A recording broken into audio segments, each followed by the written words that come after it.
सदगुरु महाराज की, महाराजा छत्रसाल जी की, समस्त सुंदर साथ की।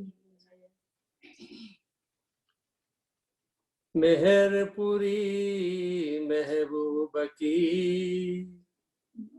बड़ी रूह रूहों पर,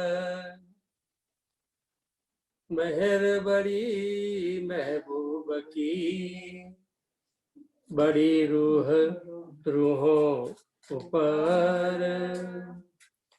इश्क साहेबी अर्श की, खेल दिखाया और नजर, हक के नेक करे मोहम्मद सो,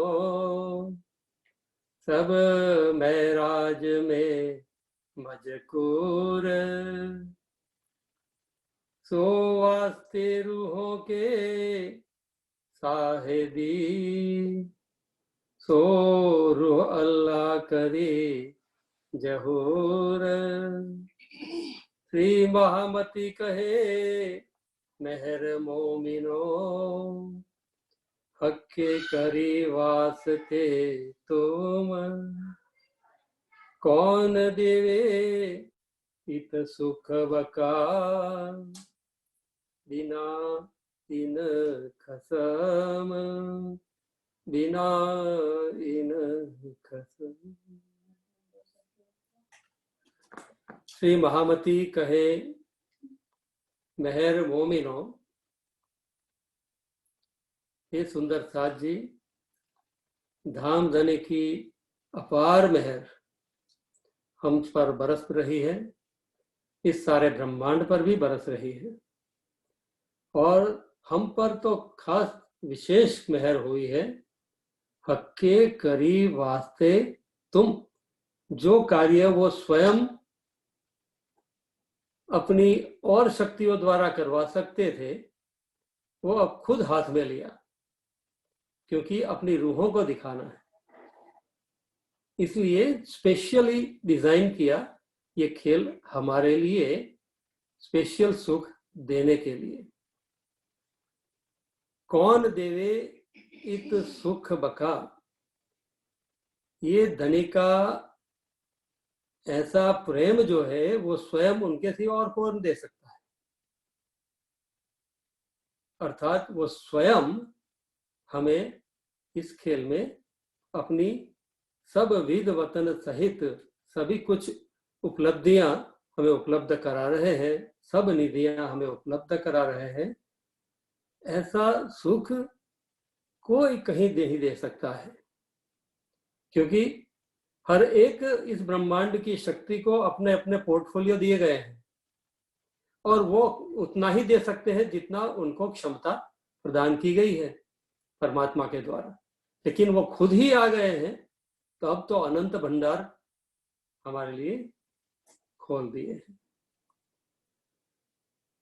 तो ये एक केंद्रीय बात हमारे सब सुंदर साथ के लिए ये है जो आज ध्यान में आ रही है, कि ये मेहर एक ऐसी चीज है, बड़ी जबरदस्त चीज है, और उसकी जो क्षमता है उसमें सब कुछ समा जाता है। वो मेहर वो ऐसा कैसा है, जैसे एक देखो प्रेम का सागर भी बताया है, इश्क का सागर भी पांचवा बताया है, लेकिन मेहर के सागर में ये जो इश्क धनी के दिल का जो है वो अष्टविधि से, एवरी एंगल से, एवरी कॉर्नर से, किसी भी दृष्टिकोण से देखो, वो मेहर अपना अलग अलग रूप रस रंग बताती है और हमें आनंदित करती है, एवरी टाइम न्यू। लेकिन बात है मूल में प्रेम, इसलिए वाणी की कोई भी बात का विचार करते वक्त सभी बातों का संकलन जो है, एसेंस जो है, सार है, वो धनी का लाड़ और प्यार है, मेहर है। तो इसलिए प्रेम को प्राप्त करना कोई मुश्किल बात नहीं है। लेकिन इल्म इतना, वाणी इतनी बड़ी दी है, दुनिया के धर्म ग्रंथ इतने सारे हैं, दुनिया में इतना सारा ज्ञान व्हाट्सएप पर, यूट्यूब पर, मीडिया द्वारा इतना प्रसारित हो रहा है, ज्ञान का एक्सप्लोजन हो रहा है हर तरफ, और उसमें क्या समझे क्या न समझे, बहुत ही बड़ी चैलेंज। तो उसको धनी कहते हैं कि मैं तुम्हें लेने के लिए, तुम्हें बुलाने के लिए मैं खुद आया हूं, मेरा प्यार तुम्हें देने के लिए आया हूं, ताकि तुम उस प्यार को पहचान कर, याद करके तुम मेरे पास आ जाओ, अर्थात हम अपने परम स्रोत से मिलन हमारा हो जाए, और ये प्रेम का मिलन है। तो प्रेम का मार्ग कठिन भी है, जितना हम बनाना चाहे उतना बना सकते हैं, और सरल भी है, जितना बनाना चाहे उतना सरल बना भी सकते हैं। चॉइस हमारे हाथ में है कि मुझे मेरी आत्म जागृति की, प्रेम की और की यात्रा को कितना कॉम्प्लिकेटेड बनाना है, और कितना मुझे सरल रास्ता सीधा देखना है। ये हमारे पर है पसंदगी। कितनी भी बातें बहुत सारी सुने हम, लेकिन केंद्र हमारा जो है वो प्रेम के अंदर, मेहर के अंदर आना ही चाहिए। एक, क्योंकि तमे अनेक कह्या दृष्टांत, त्यारे भागी मारा मननी भ्रांत, ऐसी बात पहले प्रकरण में कहते हैं धनी। अर्थात क्या कहते हैं कि जब दृष्टांत से कोई बात समझाई जाती है तो मन की भ्रांति सहजता से दूर हो जाती है, और कोई चुटकला भी हो, लेकिन ब्रह्मवाणी की, सिद्धांत की बात दृष्टांत द्वारा बहुत स्पष्ट हो जाती है। और आज की दुनिया में, आज के समय यदि श्री जी का आना होता, देवचंद्र जी का इस समय में आना होता, तो उनकी यात्रा भी कुछ और ही दिखती। श्री जी भी इस समय यदि आते, ऐसा मान लें कि 400 साल उनको बैक कर दें और आज आए, तो उनकी जीवन यात्रा में क्या, कौन से दृष्टांत उनको नजर में आए। तो हमें we have to understand the original परम सत्य को समझना है। जो परम सत्य है, जो समयातीत सत्य है, उसको समझने के लिए हमारे दृष्टांत बदल भी सकते हैं। नए नए समय के अनुसार दृष्टांत भी बदलते जाते हैं, बात एक ही समझना है। तो आज एक स्टोरी बुक पढ़ रहा था, इसमें केमल के टीथ की, ऊंट के दांत की बात आई। कहते हैं कि हमें ऐसी हैबिट पड़ गई है कि हम हर प्रश्न का निराकरण ढूंढने के लिए जो सरल मार्ग होता है, उस सरल मार्ग को हम नहीं अपनाना चाहते हैं। हमारी एक हैबिट बन गई है कि किसी भी प्रॉब्लम लाइफ में आए, आध्यात्मिक हो, लौकिक हो, लेकिन सरल मार्ग यदि कोई दिखाता है तो वो हम लेना नहीं चाहते हैं। लेकिन हम पुराने ग्रंथों में से, बड़े बड़े व्यक्तियों की बहुत सारी कही गई बातों को, उन शब्दों का आधार ढूंढते हैं हमारे करंट इश्यू को सॉल्व करने के लिए। नजर के सामने दिखता भी है कि ये बात से मेरा सॉल्यूशन हो जाता है समस्या का, फिर भी उसमें हम तर्क वितर्क करते हैं, वितंडावाद में चले जाते हैं। ये मुल्ला नसरुद्दीन की बात है। वो एक ऐसे आदमी नहीं थे जो किसी भी समस्या का कॉम्प्लिकेटेड सॉल्यूशन ढूंढने के लिए जाए, जैसे हम सबकी हैबिट बन गई, वो सिंपल सॉल्यूशन ऑलवेज ढूंढते थे। और जहां भी संभव हो वो क्या करते थे कि जो भी अपनी नजर से, अपने विवेक में बात सामने दिखती है, वो और आत्म गवाही देती है, उस बात के लिए कभी भी किसी से विवाद करते नहीं थे, विवाद टालते थे। क्या यार, आगे स्पष्ट नजर आ रहा है, ये बात ठीक है। तो व्यवहार बुद्धि से वो प्रश्न का निराकरण करते रहते थे। एक दिन क्या हुआ कि वो अपने बादशाह के पास बैठे थे और सब पंडित विद्वान भी साथ में बैठे थे सभाखंड में। बहुत सारे और लोग भी आए थे आज। और बादशाह ने एक प्रश्न किया, और प्रश्न ये था कि ये जो ऊंट है, केमल है जो, उसके कितने दांत होते हैं? ऊंट के कितने दांत होते हैं? ये प्रश्न का राजा का जवाब देने के लिए बड़े बड़े पंडित उपस्थित थे, देश विदेश से आए थे, बड़े बड़े ग्रंथों को लेकर आए थे अपने अपने ज्ञान के। तो एक यहूदी ने कहा,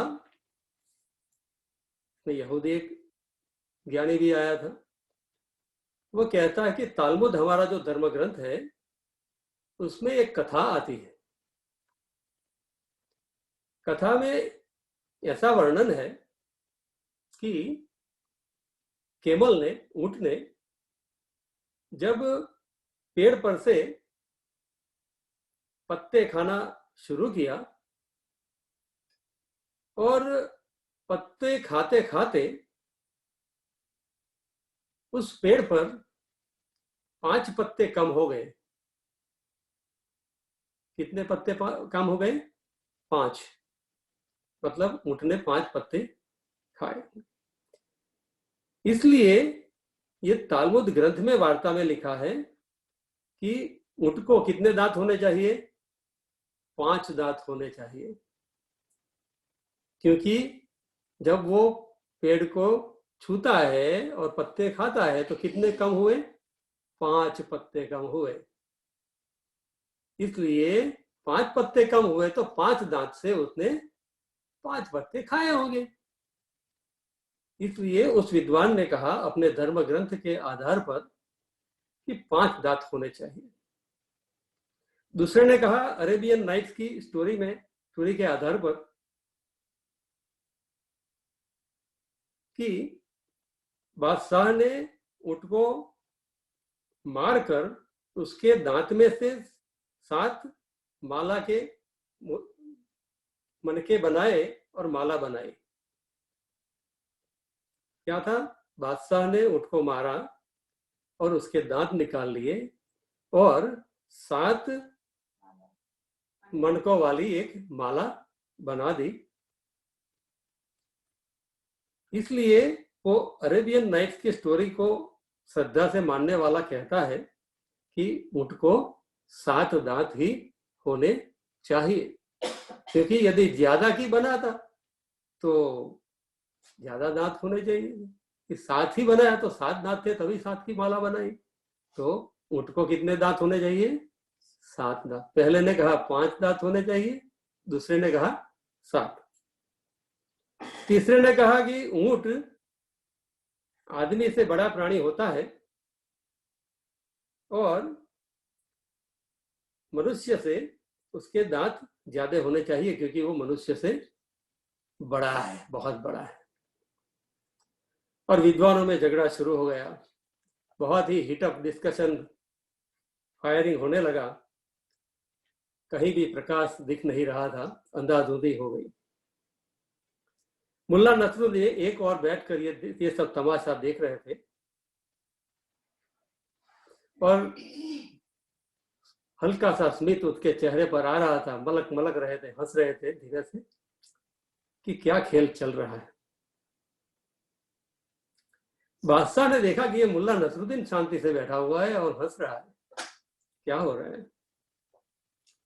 तो बादशाह ने कहा उसके सामने देखकर कि मुल्ला जी उठिए, आप तो विजडम के, विवेक के सागर हो, और आपका विजडम, विवेक को आप सर्वोपरि मानते भी हो, और आप बैठे बैठे हंस रहे हो, तो मुझे जवाब दो कि ऊँट के कितने दांत होने चाहिए। तो मुल्ला ने जवाब दिया कि ऊँट को जो रखा था सामने वहां लाके, उसका मुंह खोल दो, पहले ऊँट का मुंह खोल दो, एक लकड़ा उसके मुंह में रख दो, और फिर छोटी सी एक लैडर ले लो, निसरनी ले लो, चढ़ जाओ ऊपर और गिन लो कि कितने हैं अंदर, मुंह खोलकर।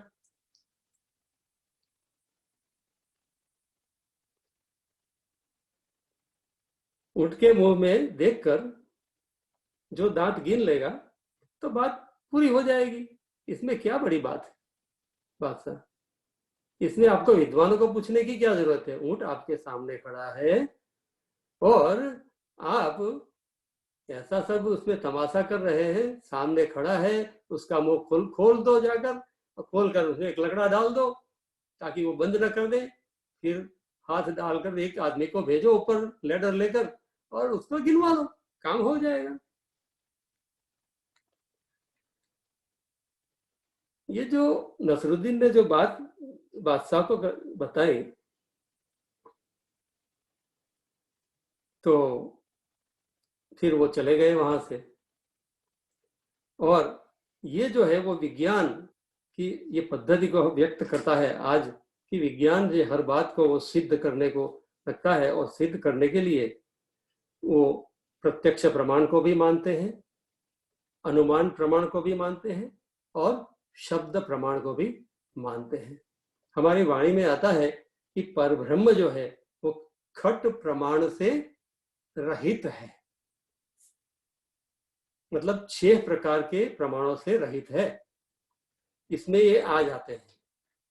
ये जो 3 मार्ग जो है वो उसमें से विज्ञान जो साइंटिस्ट होते हैं वो 3 मार्ग को, 3 साधन उसमें से प्रयोग करते हैं अपनी बात को साबित करने के लिए, और दुनिया के लौकिक सुखाकारी के लिए कुछ न कुछ संशोधन करते रहते हैं।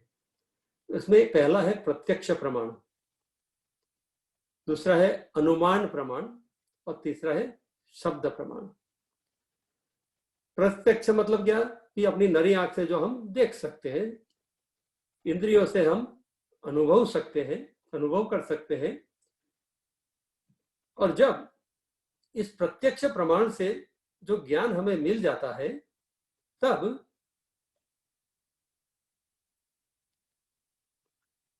विज्ञान कहता है कि उस पर हमें पहला आधार रखना चाहिए, कोई भी डिसीजन का उसको हमेशा सर्वोपरि मानना चाहिए।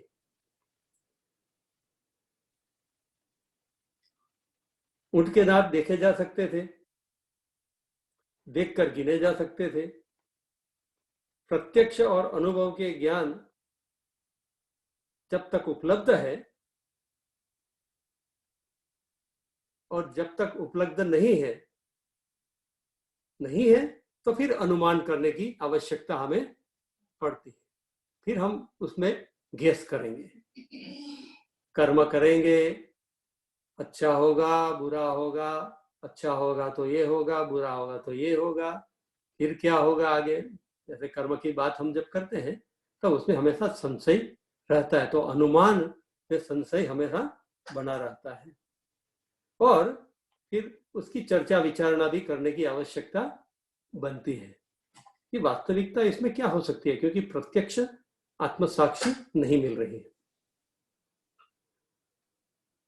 और जब ये भी नहीं हो सकता है प्रत्यक्ष भी नहीं है, अनुमान प्रमाण भी नहीं ले सकते हैं, और ऐसी समस्या आ जाती है कि जब हमें कुछ भी नजर में नहीं आ रहा है,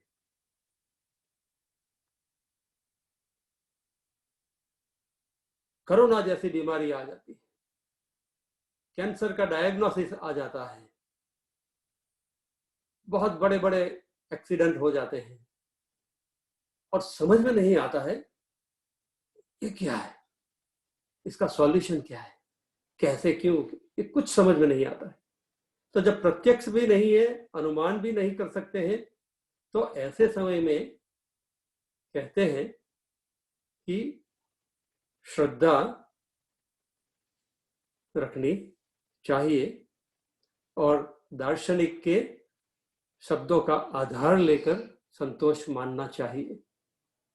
तो जो ज्ञान और श्रद्धा का प्रश्न तब आता है जब प्रत्यक्ष में हमें आत्मगवाही कुछ नहीं मिलती है। और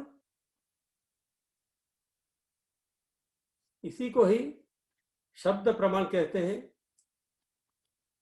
वाणी में कहा है शब्दा सतगुरु प्रमाण। शब्द जो है वही सब पहचान कराते हैं, लेकिन इसका अर्थ ये नहीं कि जो लो आत्म न पूरे साग तो लो भले प्रबोधिए बेर 10 लाख। जब एक बात दिल में चुभ गई, एक आधा सुकन धनी की बात का चुभ गया दिल में, तो फिर सब बात समझ में आ जाती है। तो क्या करना चाहिए कि हमें हमारी आत्म साक्षी पर सबसे पहला आधार रखना चाहिए। ज्ञान तो हम पढ़ते ही हैं, और लेकिन लाइफ में जब समस्या सामने आती है तो तुरंत ही जो ज्ञान हमें संचित किया है, हमने जो अर्जित किया है, उसके आधार पर जो हमारे हृदय में जो विवेक बुद्धि प्रकट हुई है, उसके आधार पर हम आत्म साक्षी लेते हैं, और उसके आधार पर हमें निर्णय तुरंत ही लेना चाहिए। उस समय हमें कोई शास्त्र पढ़ने के लिए या ये करने के लिए कोई जरूरत नहीं है। जो हमें उस समय जो सही लग रहा है, जो हमारी बुद्धि में आया है, तो विवेक हमारा जागृत जब हुआ होता है, तो फिर उस समय उसको कॉम्प्लिकेटेड करने की कोई जरूरत नहीं है। तो कहते हैं कि हम लोग क्या करते हैं कि उल्टा करते हैं कि हम श्रद्धा को सबसे पहले आगे रखते हैं, श्रद्धा लेकर चलते हैं और प्रत्यक्ष और चिंतन को अवगणना करते हैं। प्रत्यक्ष प्रमाण सामने होता है जो स्पष्ट दिखता है कि धनी की मेहर ही सब कुछ है, उनका प्यार ही सब कुछ है, तो हम वो न करने की बजाय और ज्यादा चिंतन में जाते हैं। और उसमें क्या होता है कि कभी कभी प्रेम साइड में रह जाता है और आनंद भी भुला जाता है, और ज्ञान बस लेने के लिए एक ऐसी एडिक्शन जिसको कहते हैं ऐसी बन जाती है कि मुझे तो अभी पूर्ण ज्ञान नहीं हुआ है, अभी और ज्ञान लेना है, अभी और ज्ञान लेना है, अभी और ज्ञान लेना है। जब तक हम हमारे अंदर इस अधूरप को देखेंगे, कमी को देखेंगे, ज्ञान यहां किसी का पूरा नहीं होता है। सुंदर साथ जी, अपार है, लेकिन उसके प्रेम के साथ जुड़ने से पूरा ज्ञान ऑटोमेटिकली दिल से प्रकट होता है। तो ये बात दिल में आई, तो आज मेरे दिल में ये भाव है कि नवरंग स्वामी जो हमारे एक बहुत ही बड़े, जिनकी वाणी हम हर रोज गाते हैं सेवा पूजा द्वारा और अन्य माध्यमों द्वारा, उस नवरंग स्वामी ने अपनी वाणी में एक ग्रंथ, बहुत सारे ग्रंथ हैं उन्होंने लिखे, उसमें एक ग्रंथ है रस सागर। रस सागर ग्रंथ है, अर्थात परब्रह्म धनी जो रसों का समूह है, रसों का सागर है, और उस रस जो है वो जो प्रेम और आनंद का रस है, उसको कैसे हमारे जीवन में उसके स्वरूप की प्राप्ति हो, उसका स्वाद हमें कैसे आए। तो उनकी कुछ चौपाइयां है और उनका जो भाव है वो हम पढ़ेंगे। I will read it to you. ध्यान से सुनिए, बहुत ही आनंद आएगा। और उसको मैं प्रेम का स्वरूप हमारे हृदय में उपलब्ध होने की अर्जी तो हमें धनी से करते हैं हम, क्योंकि सभी हथियार जब समझ में नहीं आते बात तो फिर आते हैं तो उनकी श्रद्धा उनके अंदर ही चरणों में आते हैं। तो नवरंग स्वामी धनी से प्रेम का स्वरूप स्वयं को प्राप्त हो, उसके लिए अर्जी करते हैं। मगन रहे धनी धाम के, गृहस्थ वैराग के माहे, निश्चय कबू डगे नहीं, धनी धाम के काहे। हे पियू जी, अपने सुंदर साथ को अपना प्रेम दीजिए। आपने हमें परमधाम से सुरता द्वारा खेल में उतारा है। जब तक आपने हमें माया के प्रदेश में रखने का निश्चय कर रखा है, तब तक हम एक आप श्री के चरण कमल की इच्छा करते रहे। यही हमारा भाव रहे। जोलो रहे मायामी ने, तोलो इच्छे एह, स्नेह सेवा धनी धाम की, करते छूटे देह। हे पियू जी, पंच भौतिक शरीर छूटने तक हमारी सुरता बस आप धाम धनी की सेवा एवं आप ही के स्नेह में स्थिर रहे। हमारी रहनी उत्तम परमहंसों जैसी बनी रहे, ताकि दुर्बुद्धि दुर्जनों के क्षेत्र से हम सदा दूर रहें और सहज स्वभाव की प्राप्ति में ही हम सुख माने।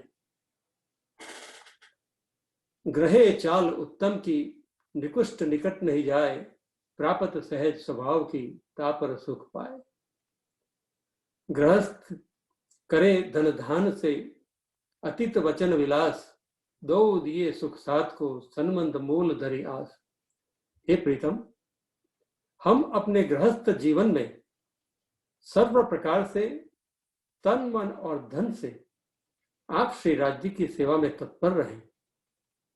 इसमें हम बिल्कुल कमी न रखें, क्योंकि आप उत्तम पुरुष प्रियतम के ये चरण कमल अति सुखदायी है। जीवन में मिले धन धान्य से हम त्यागी सिरदारों की आज्ञा पालन और धनी की आज्ञा मानकर करते रहें। सुंदर साथ को दोनों प्रकार के सुख, इहलोक और परम धाम के सुख प्रदान करने में हम मूल संबंध के सुखों की आशा से निमित्त रूप बने। दो उद्यम करे अंग सो, राखे सहज स्वभाव, छोड़े हरख देह सुख देह को, धनी धाम सो भाव। जिहां प्रादुर पंच स्वरूप को, सो सेवे सिरदार, और साथ सुंदर सबे सांच धनी सुरदार। हे पिया जी, हम सुंदर साथ शरीर से उद्यम करें, सहज स्वभाव रखते हुए, और धाम आप धनी में हमारा भाव स्थिर रहे। हम भौतिक हर्ष शोक से मुक्त होकर रहें, और जिस सिरदार सुंदर साथ में पंच स्वरूप का प्रादुर्भाव हो, उसका सेवन साथ सहयोग करें, और सभी सुंदर साथ को धाम धनी के अंग रूप माने, ऐसा बल हमें प्रदान करें। चर्चा वाणी चितवनी करे किरंतन नितगान, ये साधन है साध के निष्ठा सहित निदान। हे धनी, शरीर के मोह मद, क्रोध और विषयों का त्याग, ये सब सुंदर साथ के प्रेम प्राप्ति के साधन हैं। निज धर्म और निज धाम की धारणा करते हुए हम अंतःकरण को बंधन रहित बनाते रहें, ऐसा बल प्रदान करें। संसार से सहज स्वभाव से अलिप्त रहते हुए यथाशक्ति आप धाम धनी में हम निष्ठा बनाए रखें। हम श्री मुक्तात्म वाणी की चर्चा, चित्वन, कीर्तन, गायन आदि निष्ठा सहित करते रहें। डिगे नहीं धनी धामसु निश्चय दृढ़ विश्वास, राखे सब आज्ञा परे धनी धाम की आस। निष्ठा कोई चूके नहीं, जो लो रहे सावधान, पीछे जागे सो करे धनी धाम परवान। धाम धनी से हमारा चित्त कभी न डगे, दृढ़ विश्वास बना रहे। उन सुंदर सिरदार सुंदर साथ की आज्ञा में सिर्फ आप धनी ही की आज्ञा और धनी की ही की आशा हमारी बनी रहे। गृहस्थी हो या त्यागी, हम सुंदर साथ जब तक तन मन की सावधानता रहती है, तब तक यह निष्ठा न भूलेंगे। फिर जो कुछ भी होवे धनी, आप ही जाने, आपके हाथ में है हमारी डोरी। धनी मेरो मैं धाम की ये निश्चय निर्वाण, सावधान जो रहे तोलो न छोड़े ये ध्यान। आप धाम धनी ही मेरे सच्चे पति हैं, मैं धाम धनी की हूं। यह निश्चय हमारी तन मन की सावधानता रहे, तब तक बना रहे। जब तक शरीर का बल चलता है, तब तक हम आप धाम धनी के स्वरूप का स्मरण करते रहें। फिर जैसी आप धाम धनी की इच्छा, आप जैसा करेंगे अच्छा ही है। जो लो जागृत दे हमें, तो लो भजिए बरथार, पीछे शोक धनी धाम की, जो जानो त्यों मार। जब तक देह की जागृति रहे,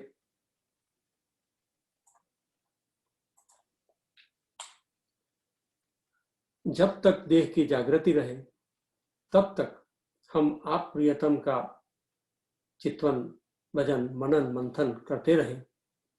फिर जैसी आप धनी की इच्छा, आप चाहे तो हमें मार भी डालें, लेकिन जब तक सावधानता रहे, तब तक हम आप पियो जी को न छोड़ें, ऐसा हमारा भाव बनाए रखें।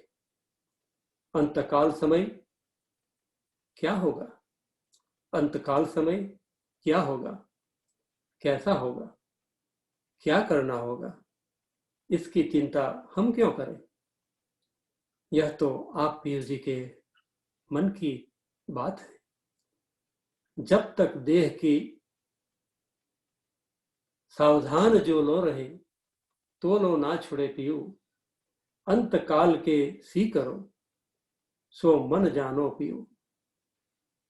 ब्रह्म सृष्टि भूले नहीं, जो लो विवेक विचार, पीछे शोक धनी धाम की, ज्यों जानो त्यों मार।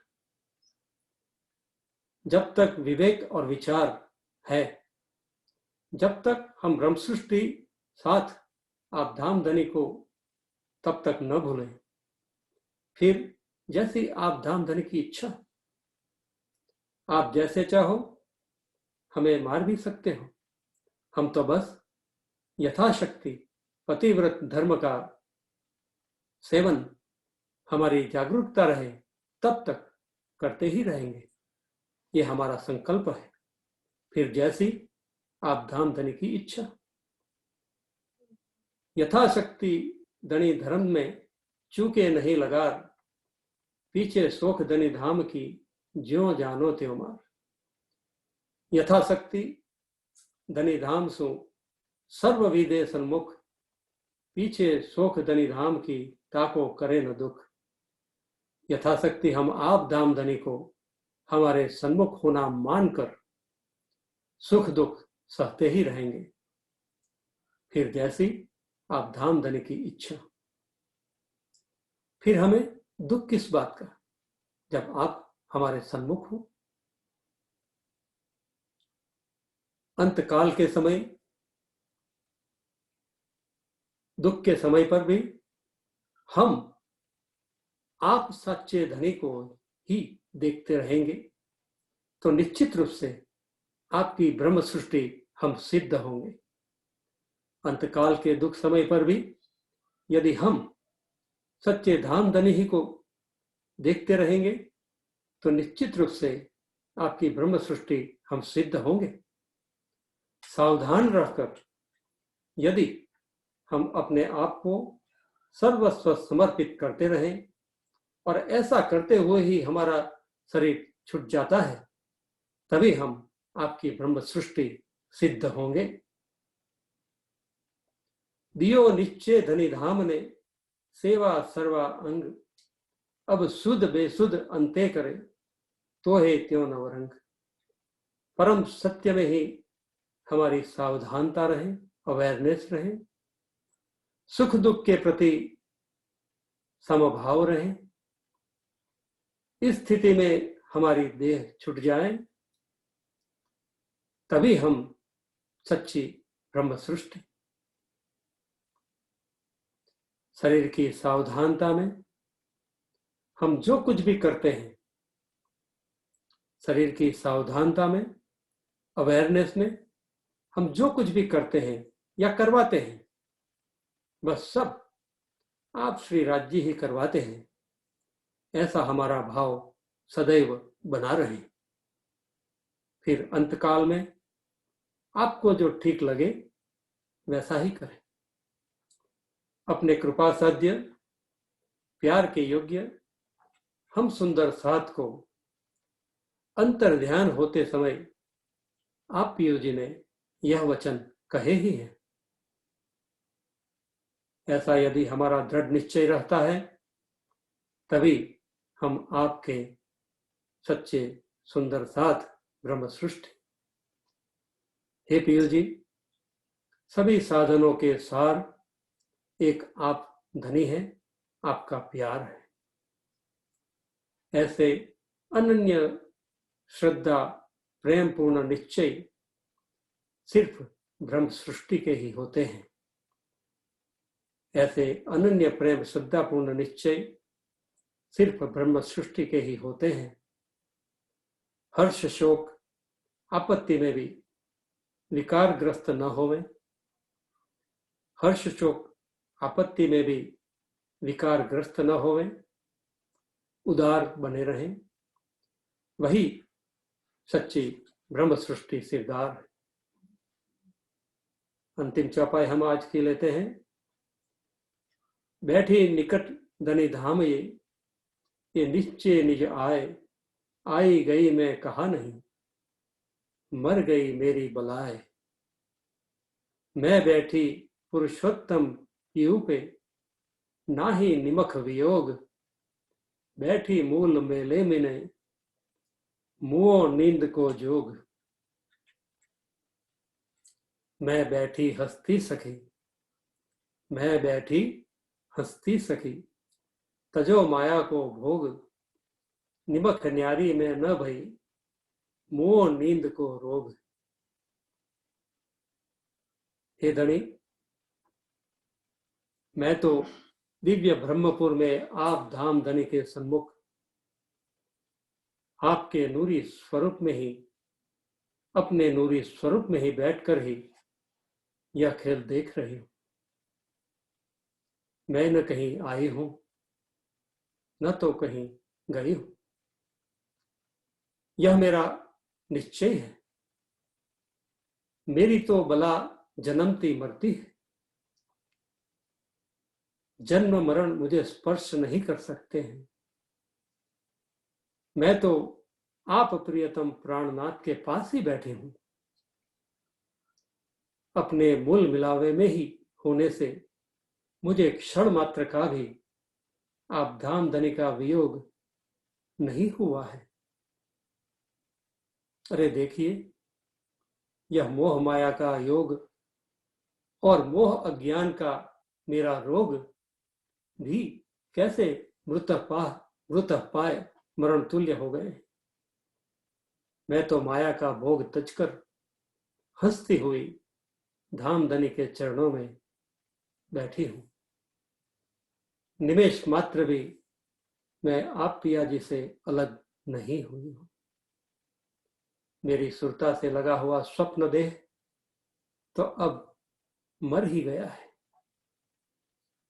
आत्मा सच्ची और बहुत बड़ी, आत्मा सच्ची और बहुत बड़ी, और देह मिथ्या क्षणभंगुर बहुत छोटी नजर आ रही है। मैं बैठी जुगल जीवन पे खेली खेल अपार, मैं देख न्यारी हुई मोह सुपन आकार।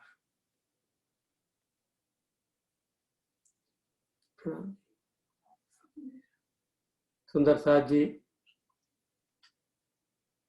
इस अर्जी का भाव हम जीवन की हमारी जिस भी अवस्था पर सुंदर साथ है, लेकिन ये जो रस रूप उसका सार जो है पूरा वाणी का, जो हमारे हृदय को जंकृत कर देता है, इसीलिए हर चर्चा के बाद हमें अर्जी सुनाई जाती है। हम अर्जी को गाते हैं। अर्जी की भावदशा कैसी होनी चाहिए, उसकी और गहराई में हम कल जाएंगे। और ये महसूस करने की बातें हैं। खुद इसी भाव में जब उतरेंगे तो हमें इसी पल, इसी घड़ी धनी के सान्निध्य का एहसास हो पाएगा। और जब जब वाणी पढ़ेंगे, वाणी की हर चौपाई में हमें अपना जीवन का प्रतिबिंब उसी बात में नजर आ जाएगा। और हमें हमारी हर समस्या का निराकरण भी उसी समय मिल जाएगा, क्योंकि हम अपने आप को हमारे मूल स्वरूप में हमेशा कनेक्ट करके खेल से धाम में, धाम से खेल में, स्वरूप से रूप में, रूप से स्वरूप में, और माध्यम है इल्म, हुक्म, इश्क, हुक्म, जोश, ये सब कुछ निस्बत, ये सब पूरी जो सेतु हमें बना कर देता है। तो ये भाव अर्जी का मेरे दिल में आया। मैंने सोचा कि सुंदर साथ से आज बांटा जाए। उसको हम 3 विभाग में करेंगे। कल हम इसमें आगे बढ़ेंगे। अर्जी बोलेंगे सुंदर साथ जी। प्रणाम। पूर्वी है।